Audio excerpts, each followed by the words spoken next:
Oh, yeah. Well, that's going to be the most unflattering thumbnail I think I could possibly get. This shirt doesn't fit very well at all, and I'm hunched over my model making desk here. It occurred to me that I've never done a video showing me put together any of my Gunpla before. And I'm sure I can while away about 5 minutes worth of video time doing this. I got started putting these together in, I want to say 1999, when Gundam Wing was on the air on Toonami. So that should give you a time frame for how long ago I started doing this.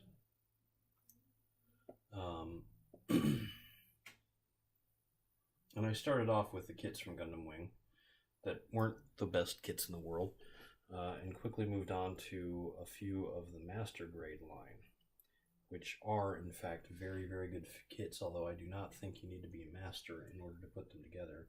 In some ways they are easier to put together than the kit I'm putting together right now, depending on who you talk to.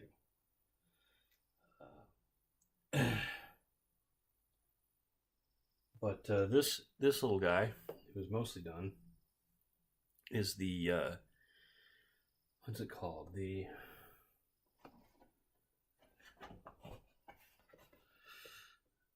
Gundam Age 2 Magnum from the new Web Divers series that I have become quite fond of.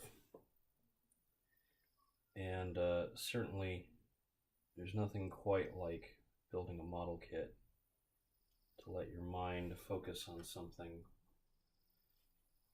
and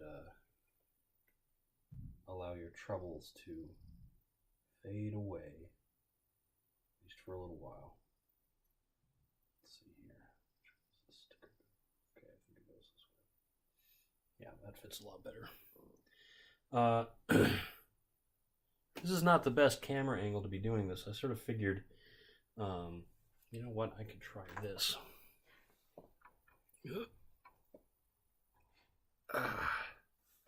Yeah, that is a lot better. Okay.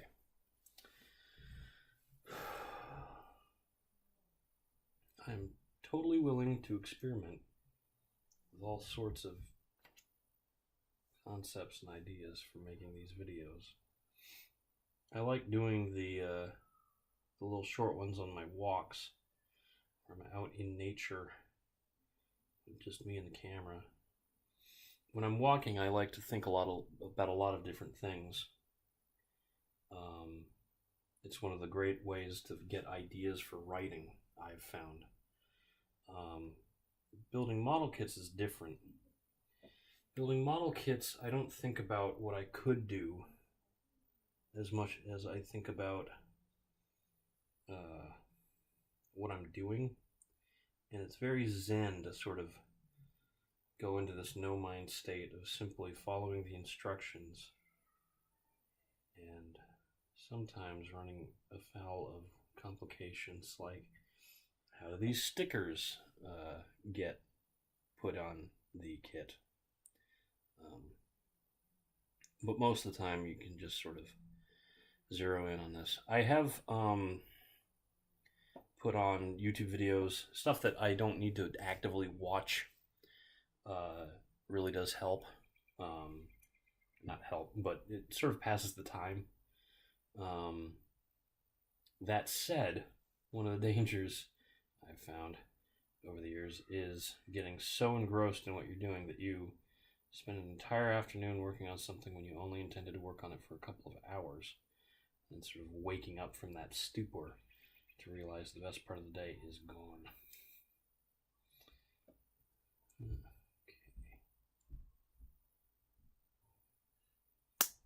Uh-huh.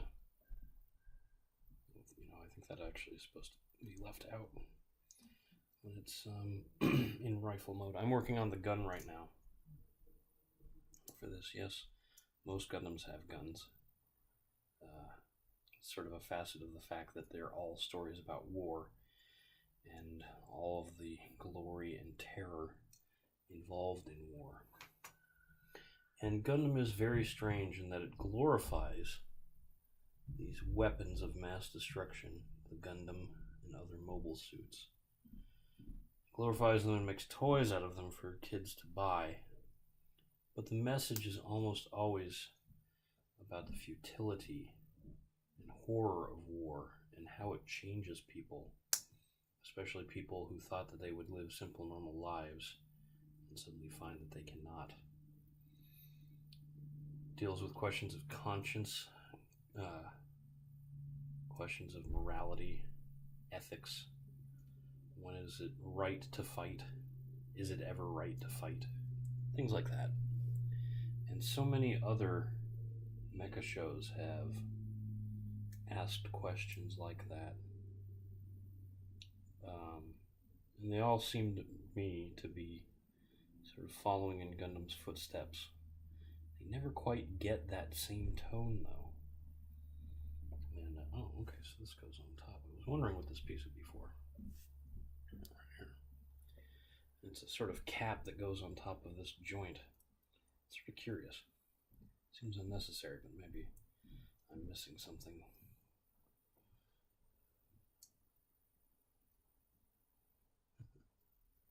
Oh, this is going to be the hardest piece. Almost. Okay. Alright. I don't know if this footage is going to be any good. It's my vlog. It's my little corner of the internet, so I get to do what I want, but I'm not, I think about how to do this stuff a lot, even if it doesn't show. Looks like I'm nearly done. Yeah. Yeah, okay.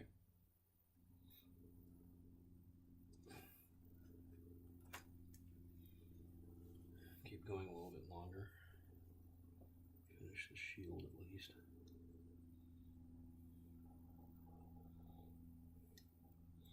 Most Gundam follow a very specific style.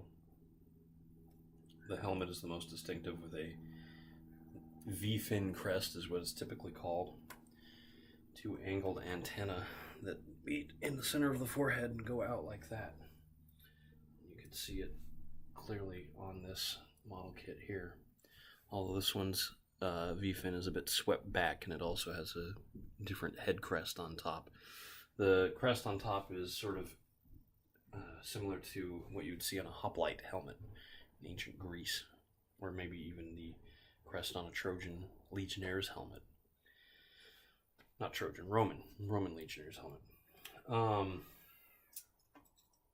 The rest of the body layout is very simple, with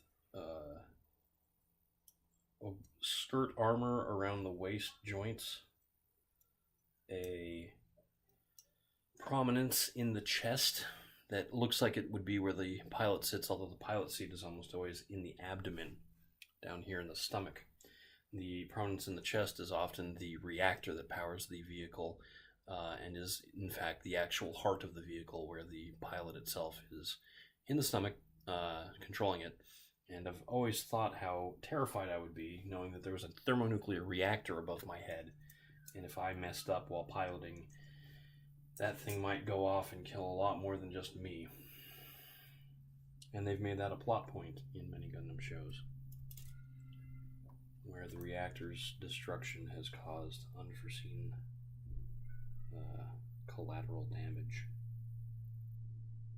Okay, how is this going to go?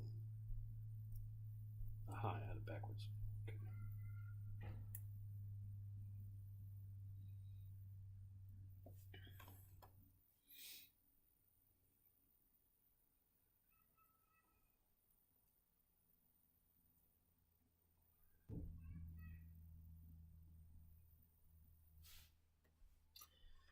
But that formula, along with shoulder box armor that rotates around the shoulder joint, very similar to the way the waist armor looks, and a collar, often in yellow around the neck, has basically been carried through nearly 40 years of animated television, film, comic books, and other forms of media, including a few video games, at least one or two which are actually worth playing. But it's weird that the color scheme itself seems to be sort of how people who are unfamiliar with Gundam can identify a Gundam. There's a Gundam featured near the end of Ready Player One in spectacular fashion. And it is the original RX-78 from the very first television series in 1979. I've often figured that RX-78 was the designation number given to that suit because it was probably conceptualized in 1978, although the show itself didn't release till 79. Yeah. Here we go.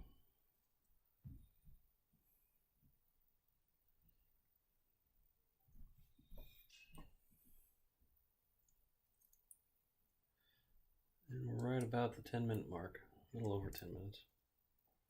But look at that. Completing a Gundam on camera.